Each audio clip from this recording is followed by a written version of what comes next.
At dawn, a body was discovered in a quiet alleyway of Beijing's Dongqing district. The victim, 17-year-old British girl Emma Carter, lay motionless.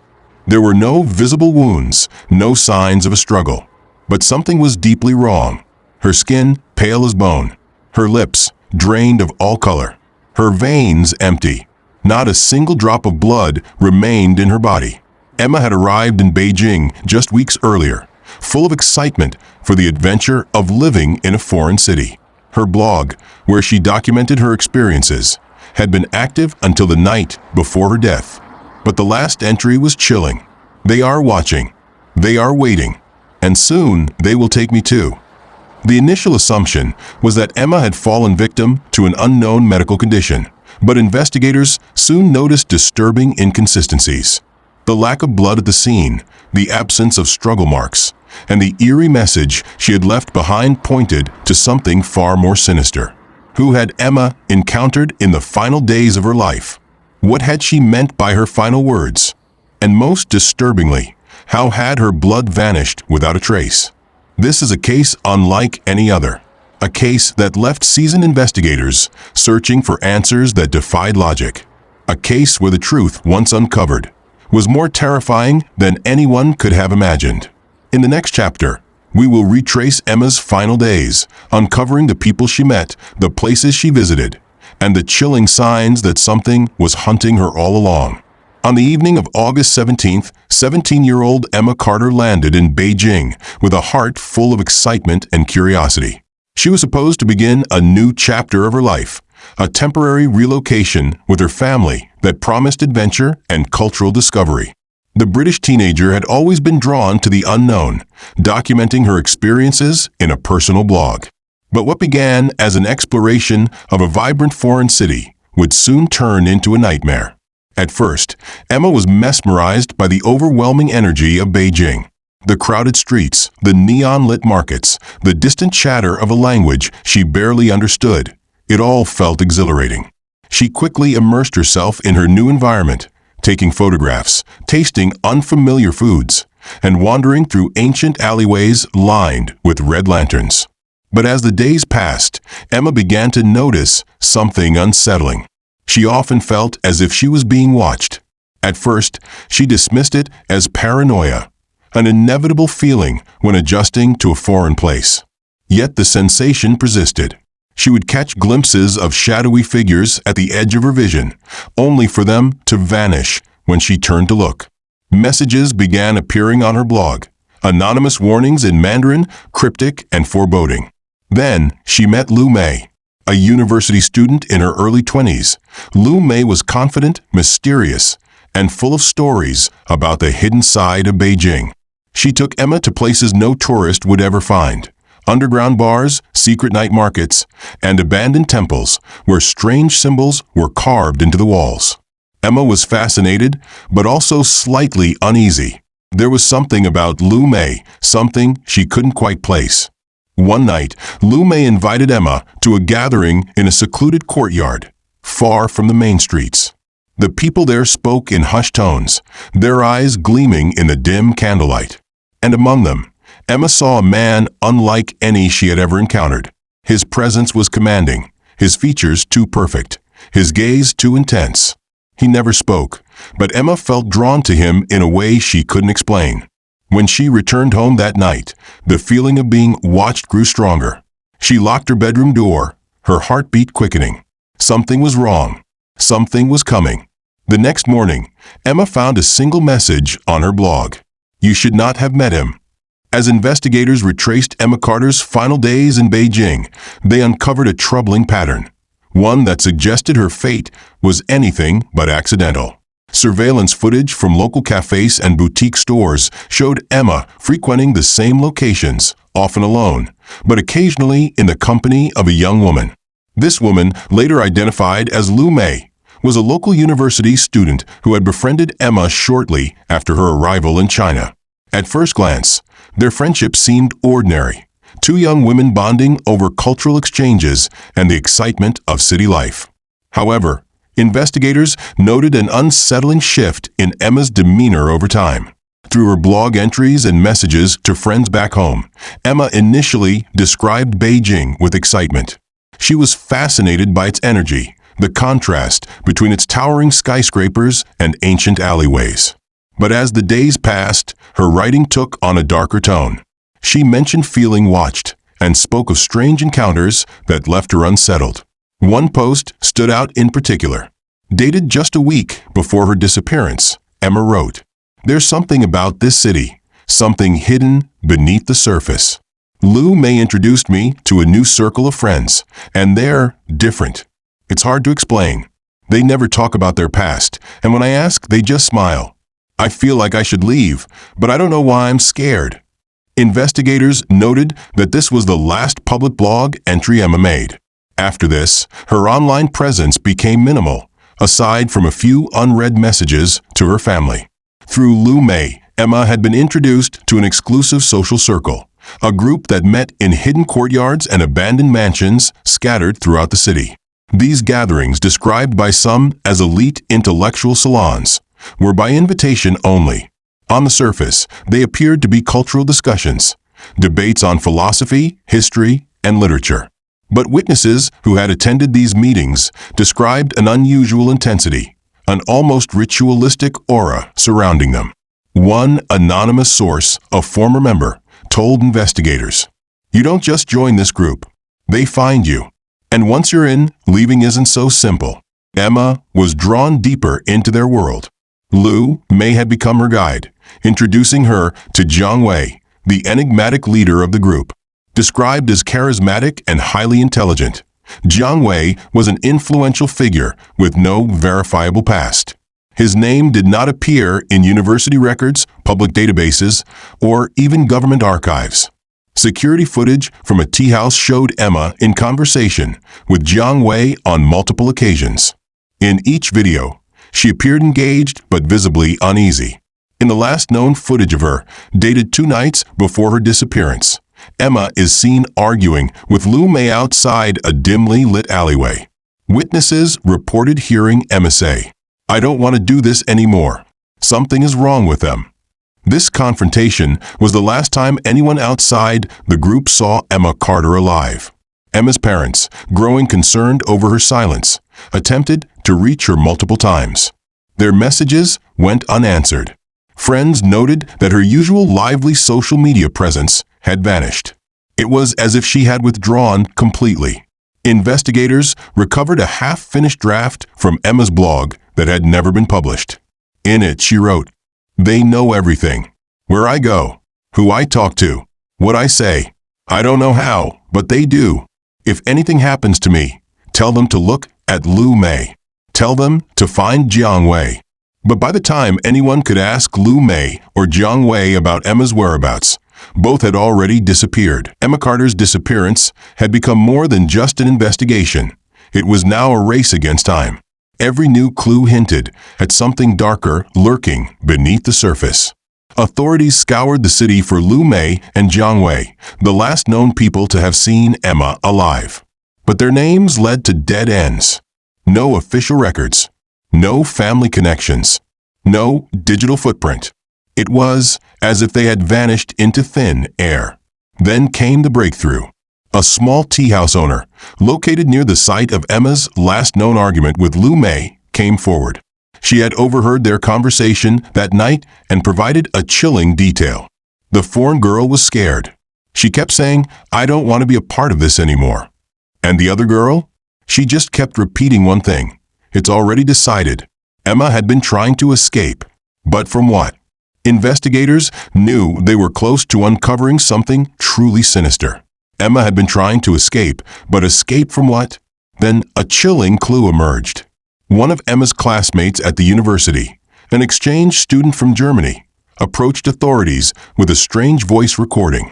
It was an audio file Emma had secretly sent him 2 days before she vanished. Her voice was shaking, her breathing rapid, as she whispered, "I don't have much time. I think they know I'm leaving. I was wrong about Lu Mei. She isn't my friend. There's something happening in the old district, something I wasn't supposed to see. They're meeting tonight. I don't know what they do, but there was blood last time. If something happens to me, tell them to look in the temple basement. The temple basement. Investigators immediately began searching for locations that matched her cryptic message. Beijing had no shortage of ancient temples, many of which had hidden underground chambers dating back centuries.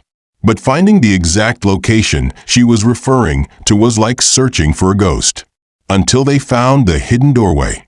Through Emma's phone records, police traced her final location to a rundown courtyard in the Dongqing district. At first glance, it was an abandoned property, seemingly untouched for decades. But something was off. A search team combed through the area, pushing past dust-covered furniture and faded wall scrolls. Then, behind an old bookshelf, they found a concealed entrance, a narrow staircase leading deep underground. What they found at the bottom shocked even the most hardened investigators. The chamber was lined with ancient symbols, painted in what appeared to be dried blood.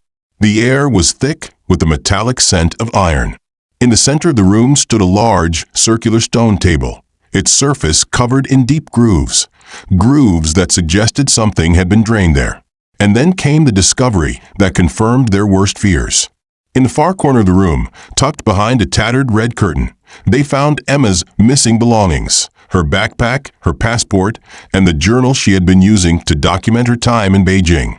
But Emma herself was nowhere to be found. Authorities now had undeniable proof that Emma had been lured into something far more terrifying than just an elite social group. This was no ordinary gathering. This was a cult. A secret society operating in the heart of Beijing, hidden in plain sight. The symbols on the walls suggested ties to ancient blood rituals, a practice once rumored to exist among certain underground sections. The stone table with its deep grooves seemed designed for draining liquid, a horrifying thought given Emma's fate. And then there was Jiang Wei, the enigmatic leader. No records, no history. Yet somehow, he had powerful influence over those who followed him. Was Emma still alive? Or had she become the latest victim of something far worse? As authorities expanded their search, another disturbing twist emerged. The chamber wasn't the only one. There were others scattered across the city, each with its own history of missing persons cases. The truth was far more terrifying than anyone had imagined. Had she uncovered a secret she was never meant to see? Or had she been chosen from the very beginning? The air in the underground chamber was thick with a scent of damp stone and something more metallic, more sinister. The search team stood frozen, their flashlight beams trembling over the dark stains etched into the stone table. Emma Carter had been here, but was she still alive?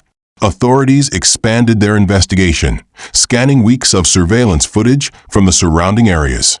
Finally, they got a hit.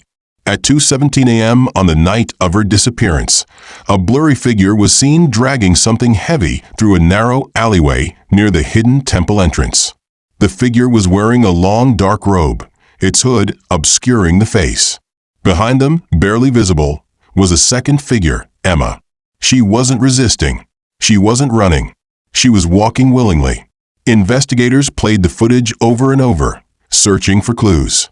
Emma's posture was unnatural, her movements sluggish, almost mechanical. It was as if she was in a trance. Had she been drugged? Hypnotized? Or was she willingly following them? More details from Emma's journal surfaced. In the days leading up to her disappearance, she had grown obsessed with Jiang Wei, the enigmatic figure at the center of the cult. "There's something about him," she had written. "The way he speaks, the way he looks at you. It's like he can see inside your mind. The others treat him like a god, and maybe he is." One of the final entries was particularly chilling. "I think I finally understand. The blood, the offering. It's not what I thought it was. It's beautiful. Maybe I was wrong to be afraid." Investigators now feared the worst. Emma hadn't just been kidnapped. She had been indoctrinated. She had chosen to be a part of this. A breakthrough came when authorities tracked down Lu Mei, the woman Emma had argued with before vanishing. After hours of interrogation, she finally cracked. "It wasn't supposed to happen like that," she whispered. "She wasn't supposed to fight back at the end." At the end, the interrogation room went silent. Emma had resisted, But it was too late. Liu Mei finally revealed the location of a cult's true headquarters, a hidden compound in the mountains, 3 hours outside Beijing. It was an abandoned Taoist monastery, rumored to have been a site of occult rituals centuries ago. A police raid was immediately launched. What they found inside would shock the world. The compound was eerily silent when authorities arrived. Inside, they found black robes, ceremonial daggers, and walls covered in cryptic writings. The cult members had fled, but they had left behind something horrifying. At the center of the main chamber was a large stone altar, surrounded by melted candle wax. The surface was stained dark, as if it had been used many times before. And then, at the far end of the room, police discovered a shallow grave. Emma Carter's body was inside. Her skin was pale and cold, her lips slightly parted, as if she had died in the middle of a breath. But the most disturbing part? Every single drop of her blood was gone. Her body was completely drained. Authorities searched for Jiang Wei, but he had disappeared without a trace. The cult had simply moved on, leaving behind only fragments of their existence. The media exploded with the story. Emma Carter's case became one of the most chilling, unsolved mysteries in modern history. Who was Jiang Wei? Where had they gone? And the most terrifying question of all, was Emma the last victim, or just one of many? The world now knew what had happened to Emma Carter. But the case was far from over. As authorities scrambled to track down Jiang Wei and his cult, a darker truth emerged, one that suggested Emma's death was only the beginning. 3 days after Emma's body was found, an anonymous package arrived at the British consulate in Beijing. Inside was a single envelope, marked only with a strange ancient symbol, the same one that had been carved into Emma's body. Inside the envelope was a letter. It was handwritten, the ink slightly smudged, as if the writer had been in a hurry. But the words were chilling. The girl was chosen. She was willing. Do not mourn her. She has transcended. But the ritual is not complete. We will return. The blood must flow. There was no signature. But at the bottom of the letter was something even more terrifying, a date. 1 year from the day Emma vanished. It was a warning, or worse, a promise. Interpol launched a global manhunt for Jiang Wei. Leads flooded in from across Asia, but every time authorities got close, the cult seemed to vanish into thin air. Survivors from the group, those who had broken away, told the same story. Jiang Wei was no ordinary man. His followers believed he had lived for hundreds of years, sustained by the blood of the chosen. He did not die. He did not age. He simply moved on. Each time a sacrifice was made, the cult would disband, only to reappear somewhere else, under a new name, with new followers and a new victim. Emma Carter was not their first sacrifice, and she would not be their last. Months passed. The case faded from the headlines, and the world moved on. Then, exactly 1 year after Emma disappeared, a new video surfaced online. It was grainy, filmed in near darkness. The frame shook, as if the person recording was afraid. In the center of the video stood a figure in a black robe, their face obscured by shadow. And then, a hand emerged from the darkness, pale, delicate, a woman's hand. It reached out, touching the robed figure's shoulder, as if in devotion. And then the voice. We have returned. The ritual begins again. The screen cut to black. The account that uploaded the video vanished within minutes. But not before thousands of people had seen it. Investigators analyzed the footage, hoping to identify the woman in the video. Was it a new victim, or something far worse? Because some swore they recognized the shape of her face, the curve of her jaw, even the delicate scar on her wrist. It was impossible. Emma Carter was dead. Her body had been found, but the woman in the video looked exactly like her. The case of Emma Carter remains one of the most disturbing unsolved mysteries in modern history. Who was Jiang Wei? How did the cult disappear so easily? And most terrifying of all, was Emma really dead? Or had she become something else? The world may never know. But one thing is certain. Somewhere, in the shadows, the cult is waiting, and the blood must flow again.